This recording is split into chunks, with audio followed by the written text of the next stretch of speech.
Et dans cette page culture, eh bien, on va faire un saut dans le temps, si vous le voulez bien. On vous emmène sur les traces des dinosaures du Cameroun. De nombreux sites préhistoriques ont été découverts ces dernières années dans le nord du pays. Et pour en parler avec nous, une passionnée qui souhaite faire connaître et faire découvrir ce patrimoine extraordinaire. Bonsoir Audrey Bodjonde.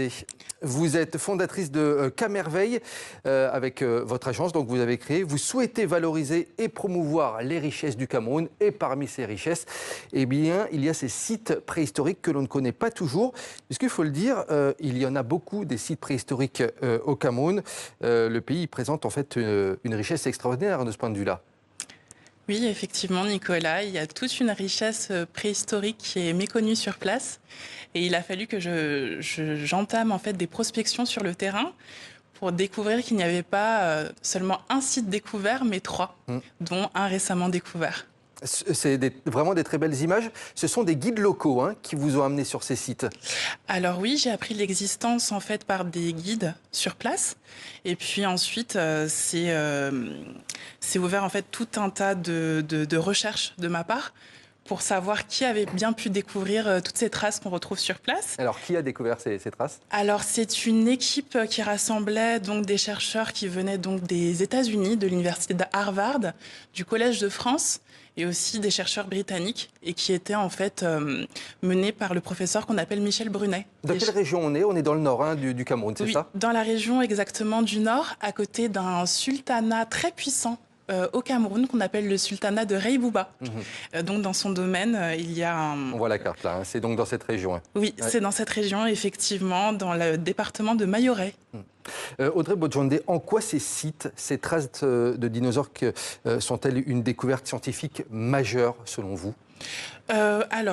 Pour connaître un petit peu l'histoire de ces sites, il faut s'attacher en fait à l'histoire géologique et paléontologique qui est associée en fait à l'existence de ces sites, et donc qui date en fait d'une période qu'on appelle le Gondwana. Qui est une période où l'Amérique du Sud et l'Afrique étaient collées. Et donc certains de ces bassins sur lesquels sont présents ces traces de dinosaures sont des témoins privilégiés en fait, de cette période où les dinosaures pouvaient justement être collés entre par exemple le Brésil et l'Afrique, notamment au Cameroun. Oui, j'allais vous faire justement réagir sur cette découverte scientifique qui, moi, m'a assez surprise. Les empreintes de dinosaures du Brésil et du Cameroun auraient été formées effectivement à la même époque, sans doute parce qu'en fait, les mêmes espèces pouvaient librement passer d'un continent à l'autre. C'est ce qu'on a repéré. Il y a les mêmes traces au Brésil qu'au Cameroun. Alors, c'est des hypothèses justement qui sont menées. Et justement, pour m'aider à faire le constat si c'est réel ou pas, je pars prochainement avec un paléontologue allemand qui est spécialisé dans tout ce qui est reconstitution 3D des traces de pas et qui documente des sites de dinosaures au Brésil et qui viendra prochainement avec moi au Cameroun. On va voir la réponse alors peut-être, c'est ça? Peut-être d'ici peu. En 2022, des scientifiques avaient découvert au Zimbabwe cette fois les restes du plus vieux dinosaure d'Afrique qui a vécu il y a à peu près 230 millions d'années, ça ne nous rajeunit pas. Et au Cameroun, sur les sites que vous avez été voir, est-ce qu'on a une idée de l'âge de ces empreintes?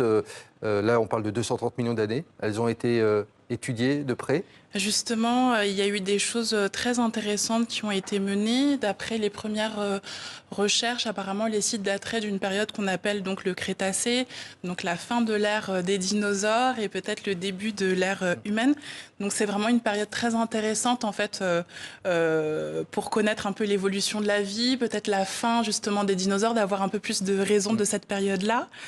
Et par rapport à cette existence de dinosaures, bon, je ne pense pas que ça soit les premiers dinosaures d'Afrique, mais par rapport à l'histoire géologique, paléontologique, il y a des chaînons manquants qu'on pourrait justement avoir des informations privilégiées sur ces sites en particulier. Quand on parle de dinosaures et de sites préhistoriques, on parle beaucoup du Niger, de l'Afrique du Sud, concernant le continent africain.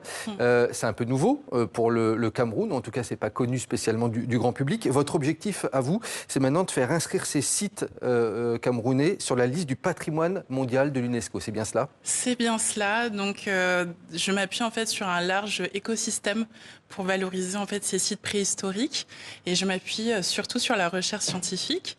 Et donc, de ce qui a été mené comme étude, ça m'amène à penser que ces sites ont tout l'intérêt et la justification pour être classés demain, et d'où en fait l'intérêt de poursuivre les recherches scientifiques sur ces sites justement que je souhaite valoriser. Bon, depuis tout à l'heure, moi je me délecte de ces images que l'on voit parce que c'est vraiment magnifique. On pourra les visiter un jour en tant que touriste, ces sites selon vous, on peut déjà aujourd'hui ? Alors aujourd'hui, c'est vrai, c'est possible, mais il n'y a pas d'installation touristique pour justement faire en sorte que ça rende le voyage en fait agréable pour un simple touriste. Moi, pour y aller, ça me met à peu près 40 heures de route. Donc je ne suis pas sûre que le touriste lambda c'est compliqué, ça que vous voulez dire. soit compliqué, mais à terme, c'est justement une volonté de planifier justement un tourisme régulé et qui respecte justement la déontologie de ces sites et leur intérêt. En tout cas, ça donne vraiment envie d'aller sur place. Bravo pour votre passion, en tout cas, Audrey Bodjonde, et de continuer à être le vecteur pour faire connaître effectivement ces belles histoires donc, de ces traces de dinosaures et ces sites préhistoriques au Cameroun. Merci beaucoup à vous d'avoir été notre invité. Merci à vous de m'avoir accueilli.